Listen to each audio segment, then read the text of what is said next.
Hello and welcome to a very special episode of Little Things with Albee Swenson. Today I am joined by Dr. Jennifer Londgren. She has written an amazing new book for Time of Grace. It's called A Guide to Mental and Emotional Wellness, Biblical Wisdom, Practical Principles, and Clinical Insights. I'm looking at it right now just so you see the cover.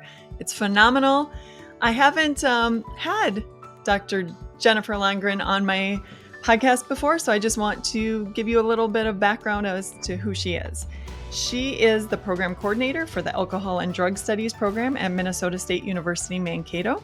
You live right down the road from me. She is licensed marriage and family therapist, a nationally certified counselor, and a board-certified telemental health provider. Dr. Londgren's mission is supporting those who serve others, and she frequently presents to educators and mental health providers on topics related to wellness, self-care, resiliency, and innovative teaching strategies. Jennifer is married to Trevor and has 4 children, Jack, Kate, Anna, and Henry. But I found out she prefers to be called Jenna. So welcome, Jenna. Happy to have you on Little Things. Thank you so much for having me. I'm excited and grateful to be here. I love the names of your kids, by the way. They kind of have that old feel to them. Yeah. Jack, Henry, Anna. Yeah. They're kind of classic. They're vintage names and kind of simple as well. Nothing too fancy. Yes. No nicknames. Yeah. Really trendy. Sorry, go ahead. Nothing trendy. We kind of kept it simple and classic. And yeah, Jack's real name is actually Jonathan. Oh. So it's a kind of a interesting abbreviation of that, but we haven't called him that since he was born. So nice. Good. Okay, let's get started and talk about this book because I found this. First of all, this is very much a hot topic. The things that you're talking about are things that society is definitely talking about and also needs to hear. But I love that you bring it up in a biblical way. So, can I ask you, how did the book come about? Was it your idea or were you approached or? It was my idea. I have written with Time of Grace previously. I wrote a book on addiction. And I've just been presenting on self-care so much through COVID. And I specifically presented last year at the Wells International Youth Rally. And it's interesting because so many of the strategies that I talk about from the psychological perspective are all outlined in the Bible. So kind of marrying those two just felt so natural and it was really well received. So I approached Time of Grace and I just kind of pitched it and the rest is history. So that was really fun for me and just a great honor to be able to share the things that I've been talking about and researching and applying to my own life every single day. Yeah, and we're gonna talk about self-care. I want to get there because your concept of self-care is very different than worldly self-care. So we're going to get there. But first of all, before we do, I just want to talk about how many women will relate and find themselves exactly in the situation you were talking about in the first chapter. And that is stressed, overwhelmed, pulled in so many directions and saying, I don't even know how to do this all. You see your to-do list, you see you have work, you have home stuff, kids stuff, and then you still want to, maybe do some education, additional education or reading for just yourself. And you're like, how do I make this happen? So first of all, how do we get here? And second of all, how do we get out of this frame of mind so that we don't feel stuck all the time? Oh, yes. It's such good questions and such a multifaceted journey to being here. I think I agree that this comes up a lot in my personal life and my professional life, that people have this kind of state. They're in this state of exhaustion, frustration, overwhelm, anxiety. And I think all the statistics vouch for that as well. So how do we get here? I think it's a macro and micro level. I think we have a lot of expectations on ourselves to kind of have it all and be it all. I think the influence of technology has really shifted. But I think women and people have been overwhelmed a lot since the beginning of time, I'm guessing. So I don't think it's anything new. I always study the history of drugs, and I'm so interested. Like in the 1900s, when uh, barbiturates came out, it's a type of anxiety med. It's the original anxiety med. People like that was so heavily used because people were so stressed and anxious back then as well. So I don't think the stress and anxiety is necessarily new, but I think that technology, the trend in technology is new, and it's adding these kind of layers to it that we've never experienced before. I think it's seeing everyone else's awesome life and having pressure and expectations for us to be like them. I think it's a lot of isolation and loneliness just in our communities and our family systems. I think a lot of people might have left the church or just aren't as connected to a church community. So it's a lot of kind of individual and societal levels. The other thing that's just kind of my idea and thought is that I think a lot of people, because of social media and technology, they really focus on what they don't have. They focus on what's missing. They focus on what they can't control. And we're exposed to bad news, other people's beautiful lives, and then we feel the pressure to keep up, which sometimes feels impossible.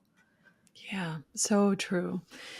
So let's talk about self-care. What it is and what it isn't. It's often viewed as, going and getting a massage or going and getting a pedicure. And right off the bat, there are people who are like, hey, I don't have that kind of money. There's no way that I can go do that, or I don't have the time for that. So, what is self-care and why is it something that we should make a priority in our life? Yeah. So it's so interesting. I think just this whole topic is met with a lot of defensive-ness. Mm. People are like, don't tell me what I should be doing. Like, I know I should be better. I should work out and budget better and go on date nights and meal plan and, have a super tidy house. So I think just in general, just talking about it is met with a lot of defensiveness and resistance. Mhm. But the way that I see it is that it's strategies that are intentional that you use to optimize your health in a variety of determinants. So it's not just working out, it's not just bubble baths. A few other components that I think are important, and it's not adding more to your plate. I think a key part is having it be integrated into your life instead of doing more and working out and doing things that seem painful or that seem expensive. The other thing about it is I think just your frame of mind going in, if you feel hopeless or like you're not enough and you're really self-critical, I think that's a big challenge to it. I think just having this kind of curiosity of what do I need right now, this kind of awareness, and just understanding that it's a fluid process. It's not a one and done. You don't work out once or go on a walk and you're done. And the other thing about it is that it changes because we change. We ebb and flow, and our needs ebb and flow, and our life seasons shift and transition. So, what we do for self care in college, before kids, after kids, when we're empty nesters, when we're grandparents, before COVID, after COVID, before the divorce, after the divorce is going to shift. And I think just having that kind of flexibility in it is very important. And correct me if I'm wrong, but one of the things that I got from this is that your concept of self care includes a soul care component in terms of doing things that will help you not only honor God more with your life, but also maybe be a better parent. So maybe if I'm struggling with something like anger or anxiety, for me, self-care may include going to a therapist and come or finding ways to deal with some of these things that are kind of getting me off track. So Mhm. it's not so much the light the candle, have the bubble bath, but Mhm. it's investing in yourself and to make yourself maybe a Christian who honors God more or who is better with their family in certain situations. Yes, absolutely. So that's all part of it. It's not extravagant. It's Yeah. not spending money. It's not Mhm. an Aveda spa package. I think it's kind of been commoditized of like, buy this Yeah. self-care thing. But it's really finding ways to nourish yourself, nourish your Mhm. soul, nourish your relationships, nourish your emotions, nourish your body. Um, and doing it not out of I should be doing better, but out of love, out of love. And I think that's just the best motivator as well. So everything that you mentioned falls under that umbrella. And it can be integrated and just kind of thought about with curiosity and wisdom. It's really Yeah. important. I almost feel like we have to rebrand it in a way though, because people are like, no more self-care. Stop telling me self-care. Like, Yeah. what is it even? And it feels unattainable, or it feels expensive, or selfish. I think that's another big barrier, especially as women, as Christians. It's like we're servants. It's not about us. It's about God and our neighbor.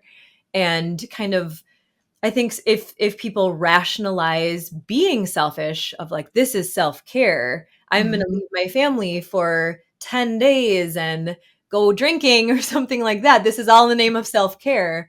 Um, so it's not necessarily rationalizing behavior that might be excessive, but it's also not selfish. It's Mhm. wise, and it's kind of proactively nourishing yourself so you can serve to your fullest capacity. Yeah, that's what I really wanted you to hit on is just the idea that the self-care that you're talking about is a drastic difference from the world's idea of self-care. It Mhm. is being wise and wanting to steward who you are the best that you can so that you can serve well. It's a very different thing, and I think you're right. I think sometimes we get tripped up on self-care, just the concept of Yeah. self-care. That's like, I'm already turned off. But Yeah. when you actually hear what you're saying, it's a very different idea than just saying self-care. So it's good that we understand where you're coming from. Yeah. Yeah, it does seem like a worldly idea, kind of like this whole self-love movement, like Yeah. me myself will fix my mental and emotional problems. Yeah. That's not what we're saying. That if Not you at can all. only cope better, then you'll be fixed. That's not it at all. And I think having that faith-based perspective and the spiritual soul care is a component of self-care. So I Mhm. think they can be kind of integrated just as concepts as well. Totally agree. Good. So, identity plays a crucial role in how we act. So, let's talk about self talk and how that affects the way that we behave. Sure. Yeah. So self-talk, it's such an interesting concept. So what self-talk is your inner dialogue. It's kind of that voice in your head that gives you feedback. And for a lot of people, it can be very critical. And a lot of Christians, it can be very critical. A lot of high achievers, it can be very critical. It just says, what is wrong with you? Why would you do that? That was so Yes. stupid. They're gonna hate you. Everyone's looking at you. That can be like an inner critic, it's also called. So self talk is just it can also release cortisol. It can release your stress hormone, your own thoughts, and the way that you talk and communicate to yourself can trigger a fight or flight response in your body. So it's a really important thing to understand and to have a handle on. So just, I think the first step in understanding it is really having awareness of what you are saying, because a lot of times it's subconscious. It just kind of comes up without you intentionally controlling it. So just kind of noticing it is the first step, and noticing if it is more judgmental or critical, and then shifting it and finding ways to be gentler and to be kinder. Using scripture, I think, is always a beautiful way to integrate into your Mhm. self-talk as well. And it does play a role in your identity too. It Mhm. very much shapes how you view yourself and how you define yourself. Yep.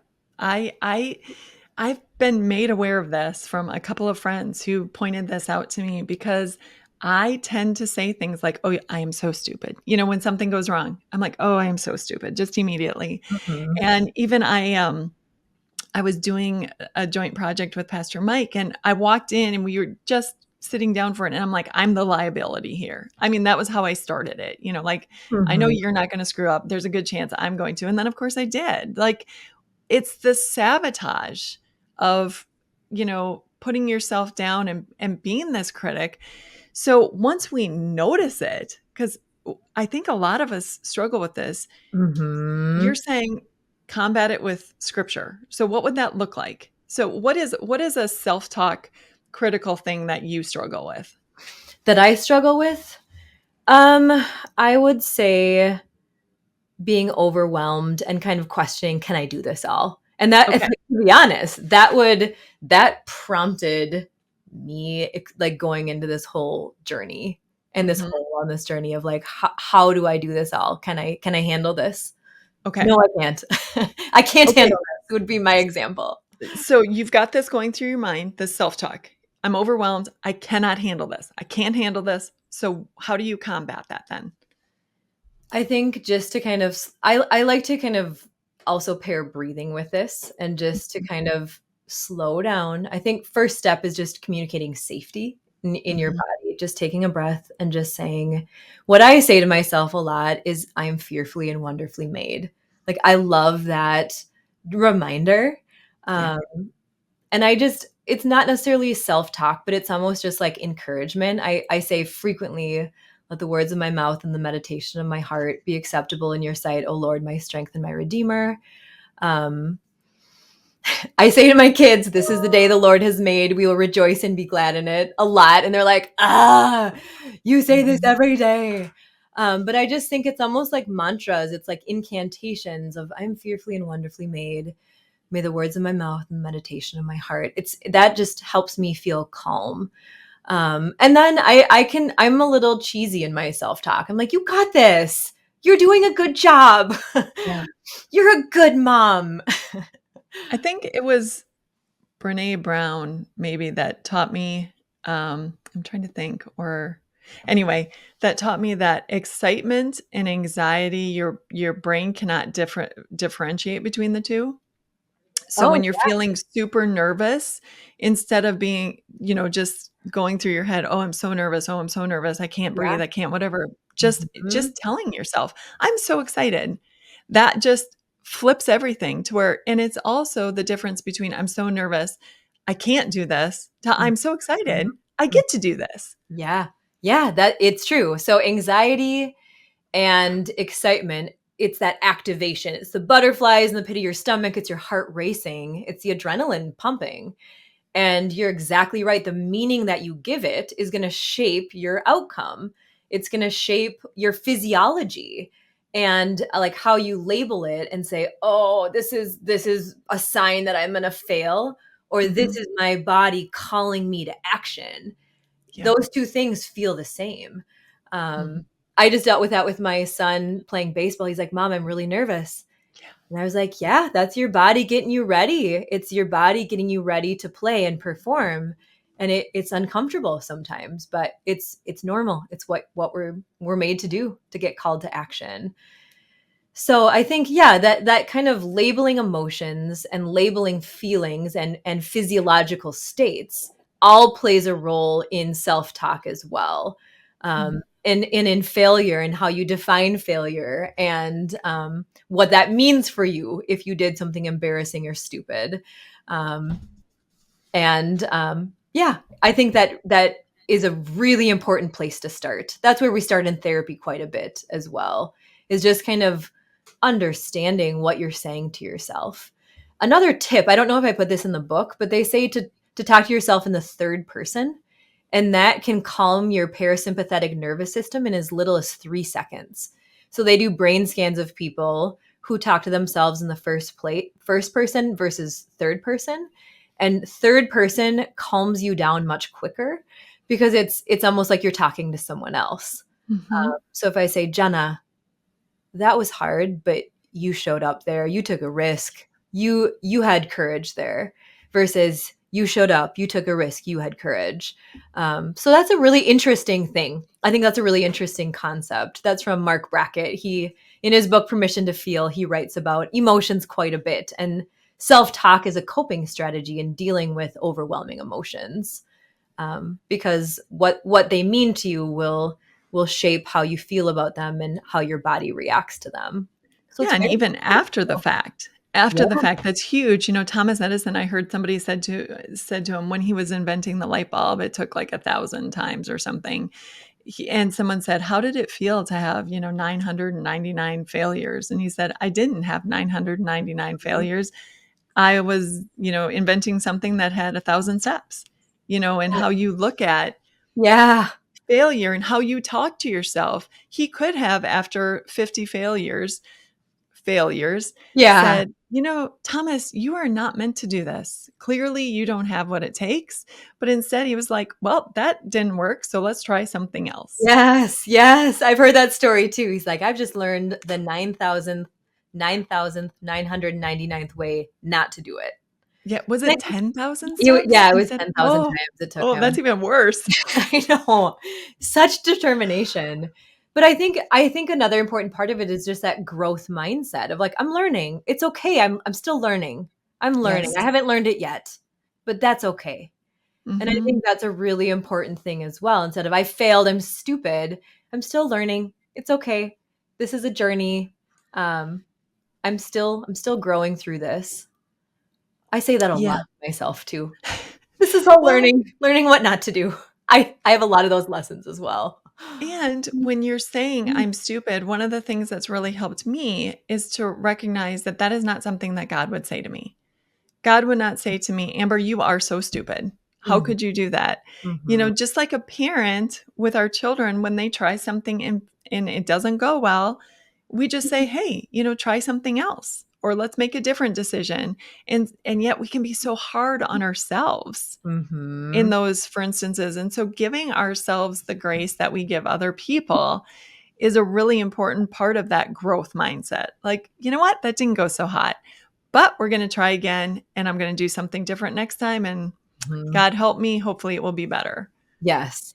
And I think just that forgiveness and that compassion that we do readily extend to others. Yeah. And I've seen little like activities where people will write down their self-talk and then in the activity they have to read it to a friend and say Mhm. it to a friend and they just refuse. They're like, I would never do that to them. I cannot do that.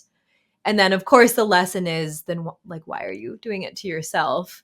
Right. And again, not to judge yourself for doing it, of like, yeah, you're right. I'm so stupid with my bad self talk. So don't judge yourself about your negative self talk either. But just recognizing it and shifting it and starting with one positive thing or trying to shift one negative thing, or I haven't learned this yet. I'm a work in progress. That's okay. And Oh, I've I heard like about that. the power of yet as well. That's a beautiful little thing. I haven't learned it yet. Mhm. That has that hopefulness ingrained in it too.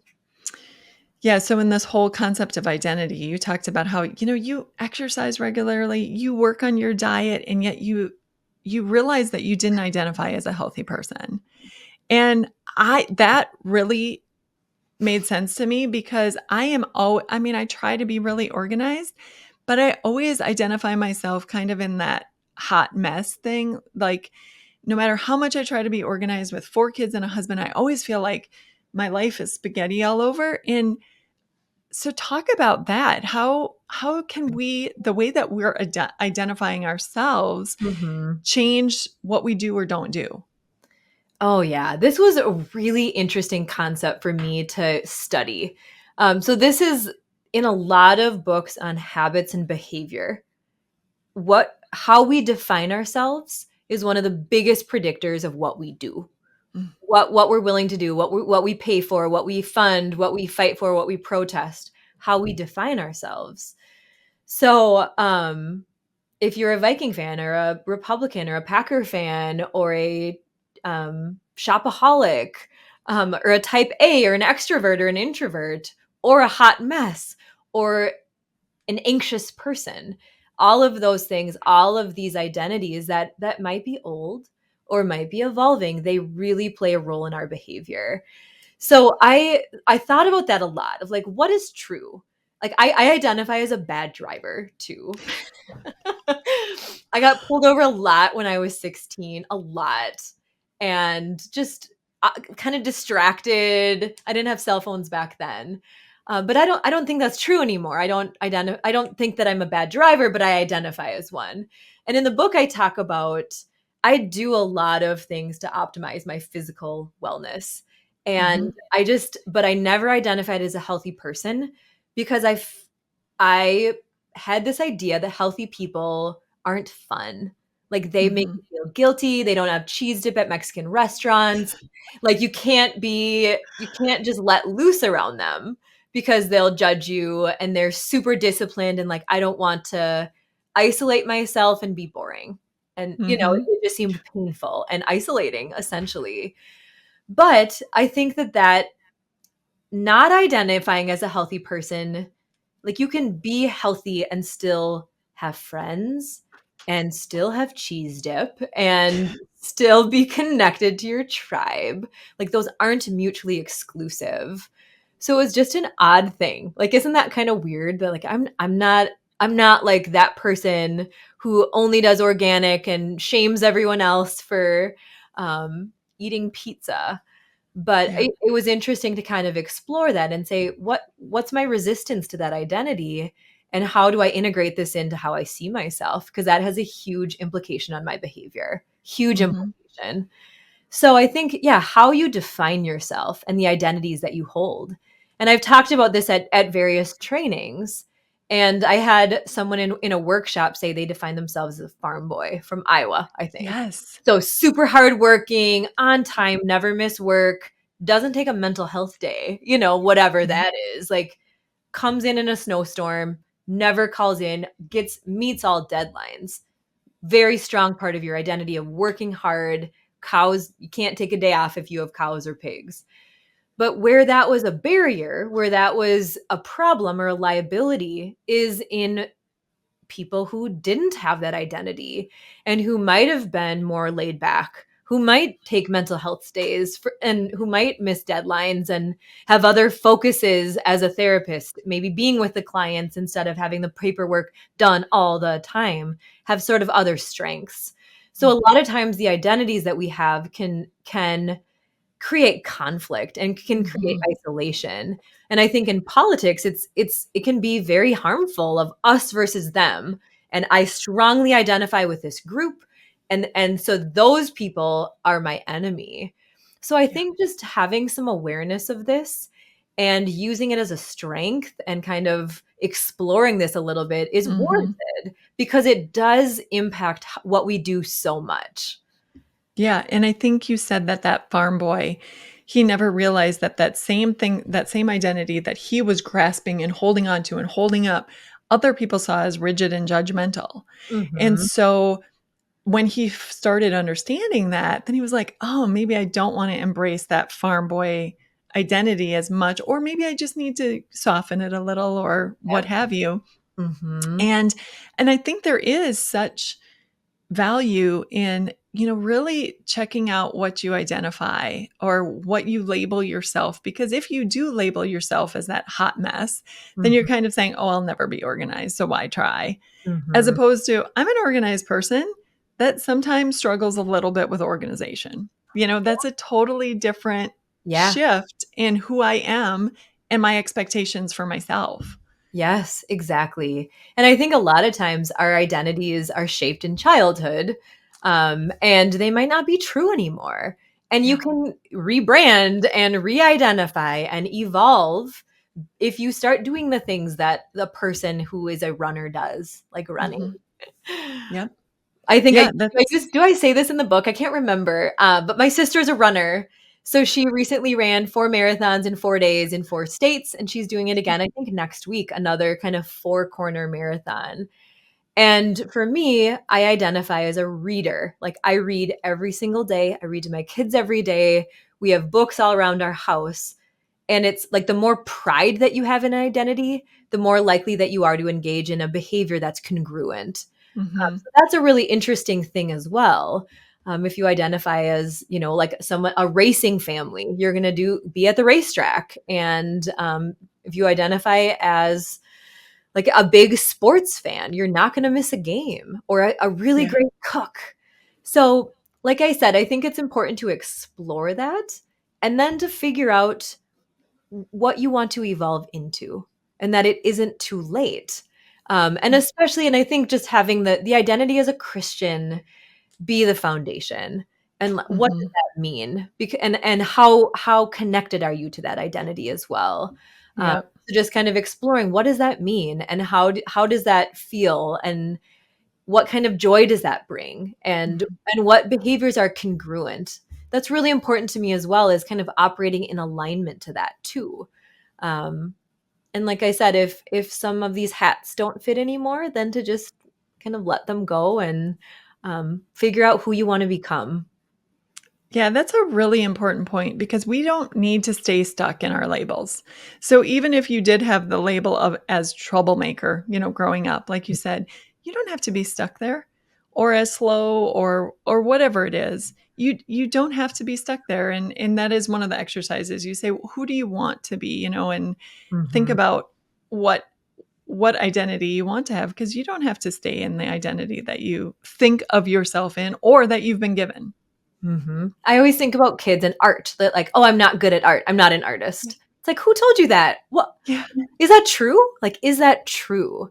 So just kind of challenging yourself as well. If there were labels of you're the clown, or you're the peacemaker. Like we have roles in our family. We do. All of us do, no matter what Mhm. that is. And we have roles in our early peer relationships.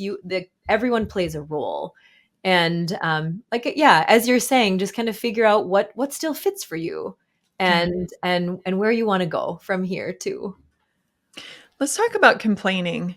I took a lot of notes when I was at this point because complaining is completely counterproductive. It actually hurts us. So, can you talk a little bit about what happens when we complain? Sure. Oh, yes, I can.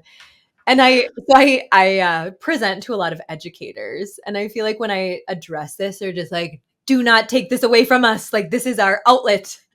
So a big caveat on this is I want you to talk about things that frustrate you, and I want you to be assertive. I want you to receive support. Like, I'm a therapist. That is kind of part of what I do is understand the benefit of talking and receiving support for issues and problems.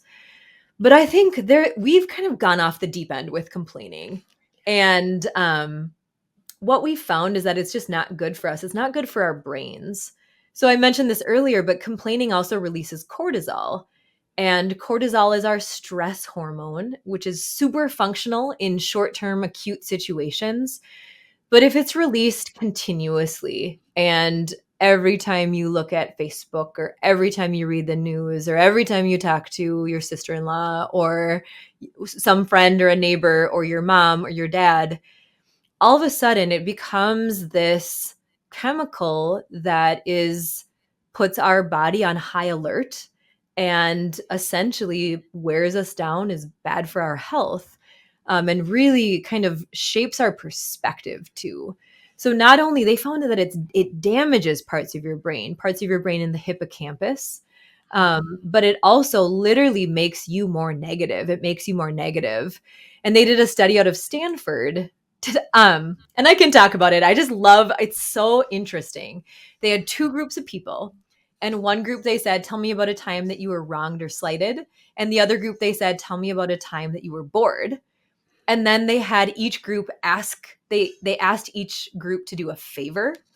And the group that talked about the time that they were wronged or slighted, they were 24% less likely to help the researchers with a favor. So, what they kind of hypothesized or concluded with that study is that complaining puts us in a victim mentality. And a victim mentality is inherently selfish. It's inherently survival mode of I need to protect what's mine. I need to hoard my resources. I'm not willing to help you because my survival's at stake. So, kind of the overarching takeaway is if you're always focusing on the times that you're wronged or slighted, you're going to be more selfish. You're going to be less likely to help, to serve, to have empathy. I mean, survival mode shuts off our prefrontal cortex, and that is our empathy, our creativity, our problem solving, our long term planning, our critical thinking, our all Mhm. of these adult kind of really important functions of what make us us. And it just kind of puts us into fight, flight, flee. And that's what complaining does. So what do we Mhm. do with that? What if you do have someone who's negative? What if your mother-in-law does bring up things that bring you down or even your significant other, your kids?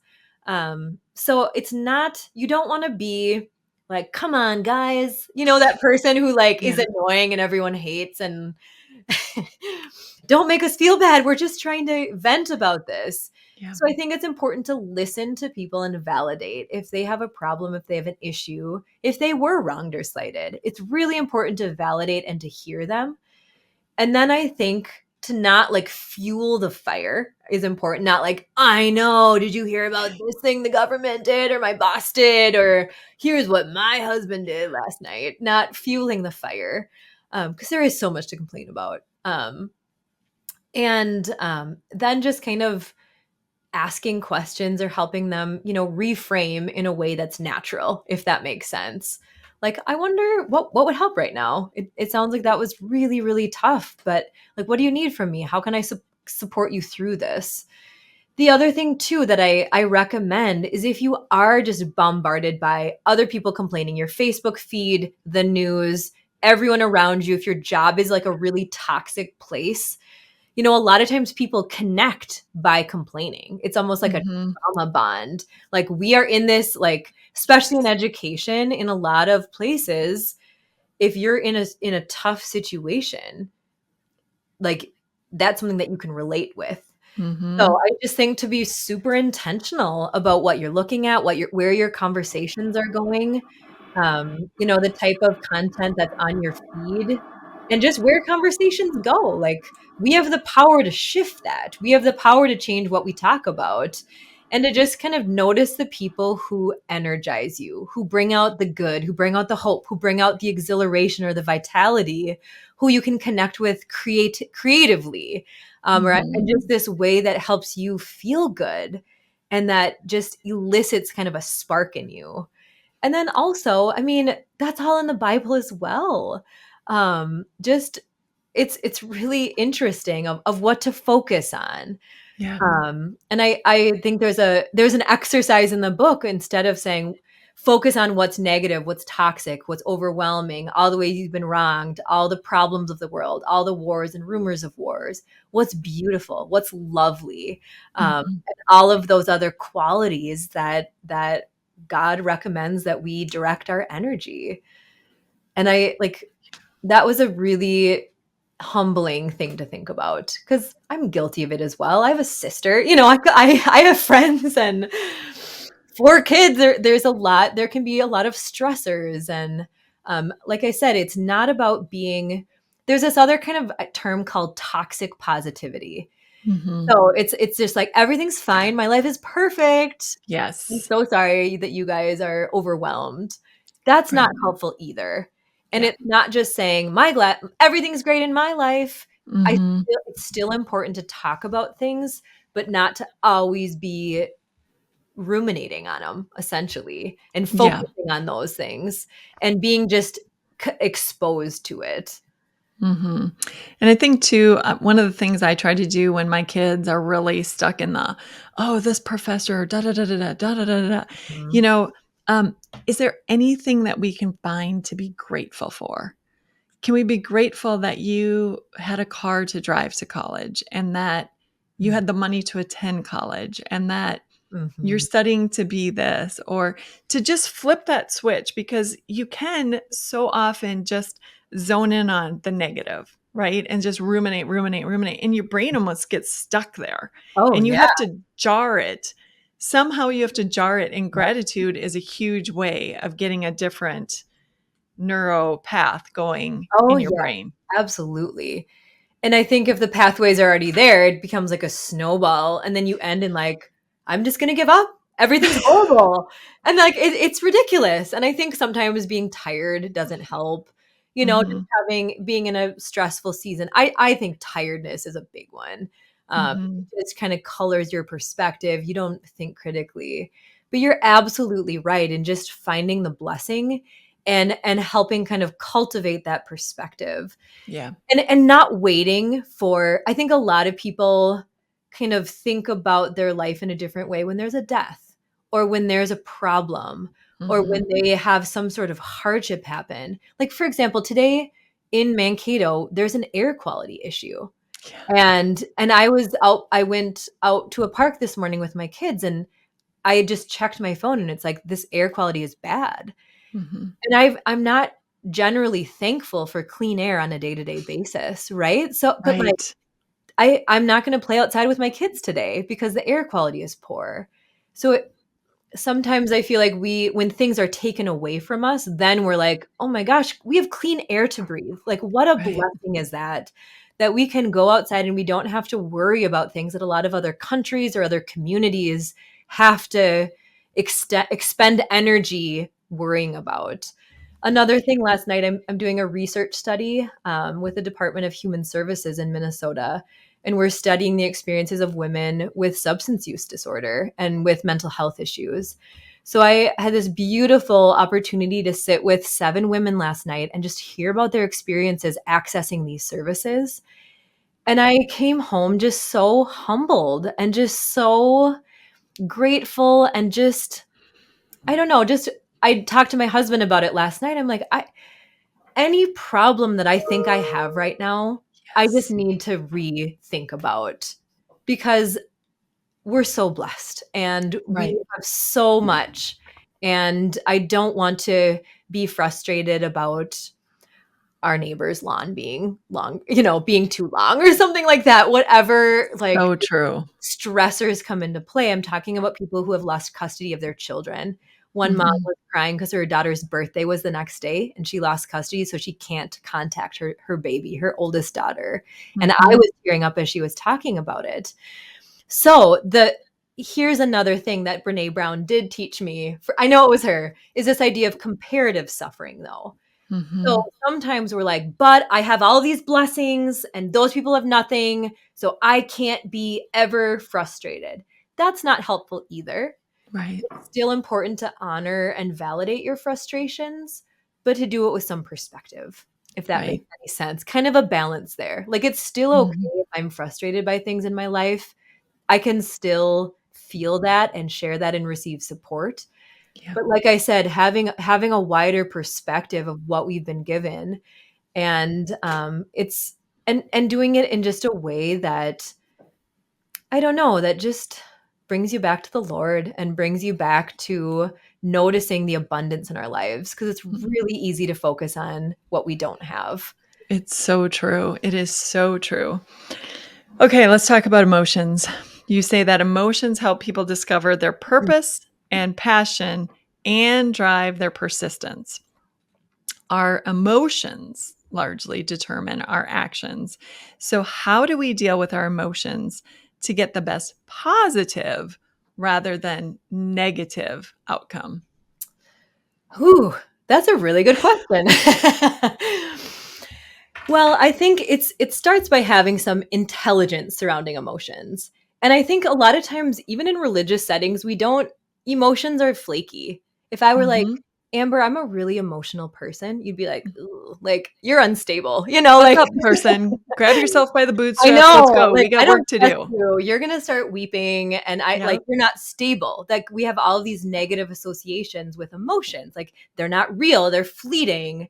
Mhm. But emotions are so critical to how we learn. You can't learn if you're bored. You're not going to be engaged in the content, Yes. to what we remember, to our decision making. Even if you're like super logical, like, I weigh the pros and cons, I look at all the data. Nope. Your emotions determine your decisions. And we need to just admit that. Like, just our gut instinct, if we're tired, if we're sad, our perspective shifts based on how we feel. They do a study about people looking at the steepness of a mountain, and people who Mhm. are sad view it as steeper than it is. Um, Yeah. so I think with emotions, how to optimize them is to have some intelligence surrounding them and to do it with humility, maybe, and to not shame people for feeling emotions.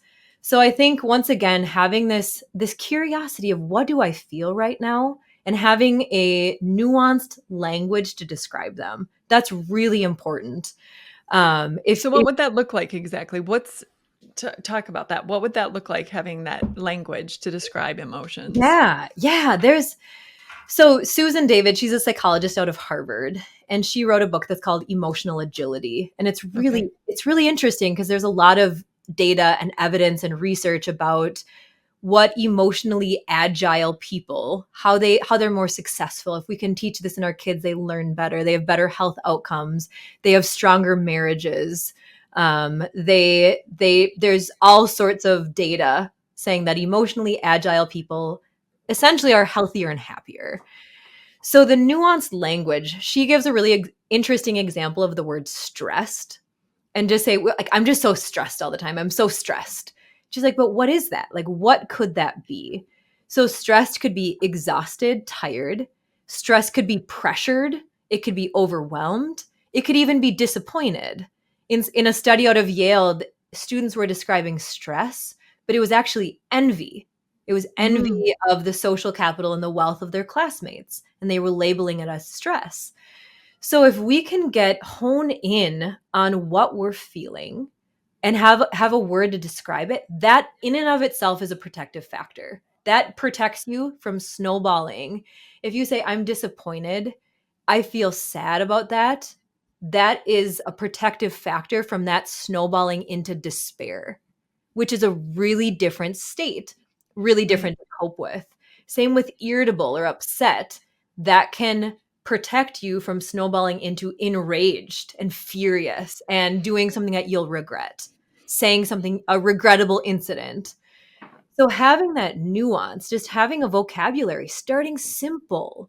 What do you feel? And if you can name it, your brain knows how to cope with it much more effectively, because pressure is different than disappointed, is Yeah. different than exhausted or depleted. Love the word depleted. Feel the word depleted. Yeah, I just think that's so important, and it's something that we're not in tune to doing, really. I mean, you're asking us to do something that I think a lot of us don't have a lot of, experience doing, is really pinpointing, do you mean that word there? The word Mhm, that you're using, is that accurate, or are mhm. you describing something else? Because, the labels matter, because Oh, then we they can do. deal with them. Then we can figure out what we're feeling, and we can deal with it. And a classic example is going to the doctor and having like 2 words to describe the pain you're feeling. Like, think of Yes. it, we go to the doctor and we have a pain in our knee. We're like, "Well, it tingles and it's throbbing and it's this stinging and it's like a jolt here." And they're like, "Okay, what, like, give me all the data about the pain in your knee." Mhm. If we could go in, and if we went in and said, "Hurt, knee, hurt, hurt." That's what we do with emotions. Of Right. just, I'm mad, I'm tired, I'm stressed. Huge, Okay. huge, huge. Like, what's the treatment plan for that? And I think Right. for men too, like, I don't know how many of your listeners are men. I think this is really important to teach our boys as well, to teach our boys and our men how to listen and not fix, and to be able to describe it and share themselves. I think if a husband is shut down and is lashing out, it would be really different if a husband said, I'm feeling overwhelmed right now. I'm feeling overwhelmed. Then your heart, like, you just feel the difference, instead of like, what a jerk. Come on. I've been with the kids all day. Why you think your life is hard? Speaking of comparative suffering, of just like, let's one up each other with who has it harder, as opposed to saying, I'm overwhelmed and today was a really hard day, and what I need from you, I just need a little bit of time, if you wouldn't mind, like, taking the lead on supper tonight. This Mhm. is what I need. Like, think of the difference. Think of all the fighting and the hurt and the misunderstanding that just having this emotional intelligence can bring. That's so important, and it's so necessary. I love that you're bringing this discussion up. A lot of us get stuck in our habits, and we don't realize that we can change our habits. So we've fallen into these unhealthy patterns. And then we just say, well, it's who I am. I just am this or whatever. And what's the alternative to that? Well, I think some flexibility with who you are and some insight. It all has to start with knowing what you do, just getting conscious, getting some awareness, cuz so often we just go into autopilot. We don't even think about it. That's how our brain is designed. It's designed essentially to save energy and to optimize. It doesn't want we Our brain filters out so much data. It's Yeah. called the reticular activation system. It's kind of like if you get a new car, then you notice that car everywhere. Yes. Was the car there? Yes, it was, but it didn't matter to you. So you didn't Yes. have a consciousness or an awareness. So I think just kind of getting conscious about what you do every day. And a lot of people their habits and even how they think is really repetitive, and how they get out of bed, how they greet their kids, how they greet their spouse, how they change, what they eat for breakfast, how they make Mhm. coffee, how they enter the day, how they enter their office, how they communicate, how they make dinner, how they spend money, how they have a bedtime routine, what they do before Yes. bed. All of that. And this is overwhelming. I'm overwhelming myself as I'm saying it, but all of it is different for every person. And I think just to have some awareness as to what are some, who do you want to become, once again, Yes. as our guiding point, and what do you need to do to get there? And how do you start so small that you cannot fail? How do you start so small? So small. Like Yeah. one more glass of water, one deeper breath, a 10-second longer hug. That's where we're starting. Mhm. Then from there, if it becomes a habit, then you don't need to think about it. Mhm. Then it just kind of becomes automatic. You don't have to expend energy saying, "Oh, should I do this? Should I go out to eat right now? Should I go work out, or do I need to do something else?" Um, and just understanding the other thing about it is to eliminate decision, because decisions are inherently stressful. And Mhm. I think that's a really interesting idea. So if this is just what you do, it's who you are, you just do it without thinking, that's a big benefit in kind of hacking the habit neurobiology and the habit literature. Um, and just being intentional. So Yeah. one, I might have used this in the book too, but like, we don't watch very much TV in my house. And it's not in our upstairs, it's in our basement. And I'm too lazy to go down there and watch TV.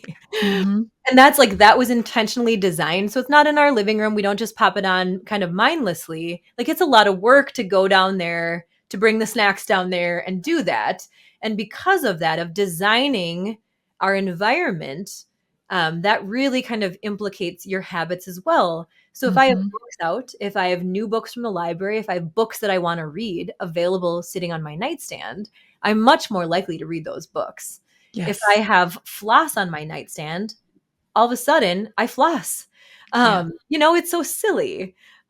Even if you But identify so as a flosser, it's yes, it's so silly, but it helps us to understand that change is easy. It's easier than we think, because a lot of times we talk ourselves out of this, but to make it easier, to put the floss on your nightstand, doing whatever it takes to make these things easier.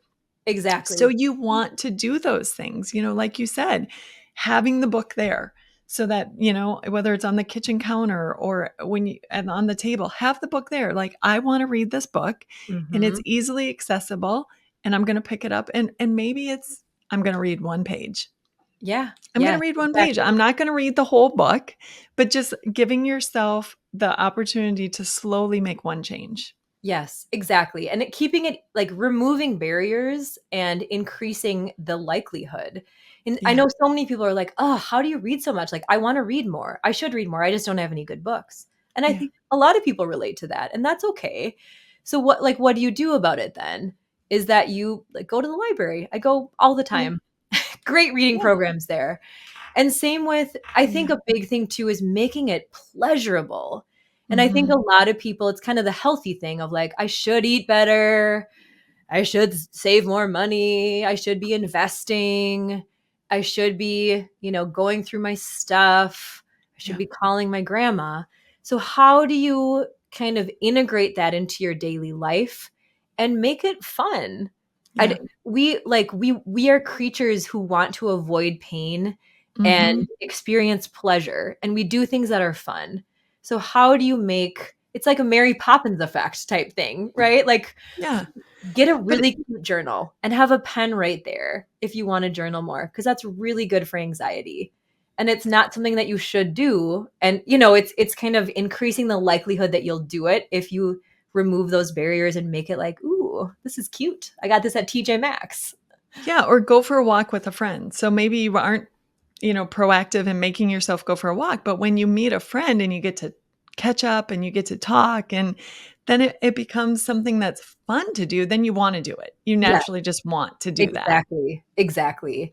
And I always use working out as my example. And I have an awesome yoga class right now. I crave going there. I want to go there. I'm probably the youngest person by 20 years, but I don't Mhm. like, I've always felt like this. Everyone else is fitter than me. Everyone else is in shape. Everyone else has beautiful Lululemon clothes and Hokas that are really cool. And I'm in like fragmented, piecemealed thrift store clothes. And I feel, like I'm an other in this situation. I'm Mhm. not fit. But it's like I found this class that's safe, it's pleasurable, it's quiet. It meets my skill set. Like I don't identify as someone who does yoga necessarily, but I'm starting to, and it's evolving, and I look forward to going. And it's in my calendar, it's scheduled. That's another really obvious thing to make things a habit is schedule it. Protect that time. It's the difference between saying, "Oh, I should go to the dentist," and I'm going to the dentist at 2 o'clock on Friday. So Yes. this is what's happening. And especially for women, like it happens if we schedule it, if it's in our calendar. So whether that's creative time, whether that's connecting time, whether that's solitude, another really beautiful, important habit that a lot of moms and women in the thick of it don't get. They don't carve it out, me Mhm. included. Like I have not mastered all of these things, just to be clear. So I'm always a work in progress, but just having an awareness of what you want to do is really important as well. And Yeah. then removing barriers, making it pleasurable, scheduling it, designing the environment around it. I think that sums up habits pretty Mhm. simply, even though it can feel overwhelming even to talk about it. It's kind of like, where do I even start? But Yeah. I loved this book because it will make you aware of so many things that just like you're talking about. I mean, part of it to begin with is just an awareness. Like just start thinking about what you're saying to yourself in your mind. Just start looking at your habits. Start asking yourself, where do I want to be a year from now? And start making plans. And there was so much wisdom in here. To just guide us and help us get going on a different path if we're stuck sort of in a cycle. mhm. So I think it's going to be super beneficial. I'm happy that it's going to be available, that people can go to Time of Grace and get this. And I also want to announce that we will be having the chapters on little things. You're going to be creating an audio version, correct? Yes, I am. I've never done that before, so I'm nervous, but I'm very excited.